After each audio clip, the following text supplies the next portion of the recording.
Magandang umaga kapatid. Sa pagsisimula ng bagong araw, pinakamahalaga na ialay natin ang ating puso at buhay sa Diyos na makapangyarihan sa lahat. Sa panalangin ito, ating hihingin ang kanyang pag-iingat, pagpapala at paggabay. Umpisahan na natin ang ating panalangin. Ama namin sa langit at Diyos na makapangyarihan sa lahat, Ikaw ang may likha ng lahat ng bagay na nakikita at hindi nakikita. Ang lahat ng papuri at kaluwalhatian at pagsamba ay sa iyo lamang nararapat na ialay. Purihin ka nawa ng lahat at sambahin sa espiritu at katotohanan magpakailan paman. Marami pong salamat sa bagong araw na ito.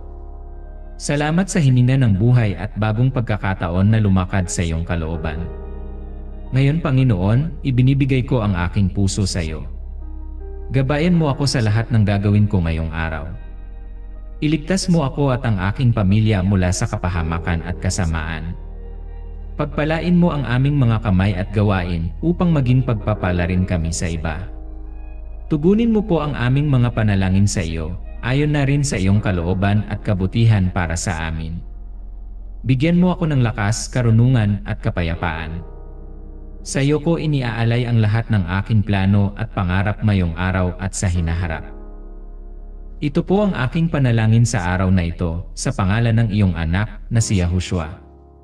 Siya nawang mangyari at maganap. Amen. Ito ang mga talata sa Biblia na kaugnay sa panalangin sa umaga.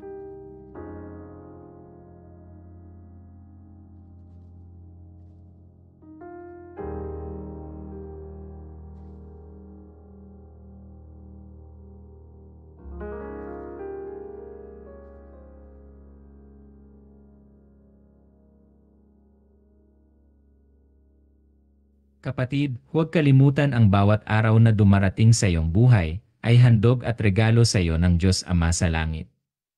Sa tuwing gigising tayo, pagkakataon yon upang lumapit muli sa Kanya.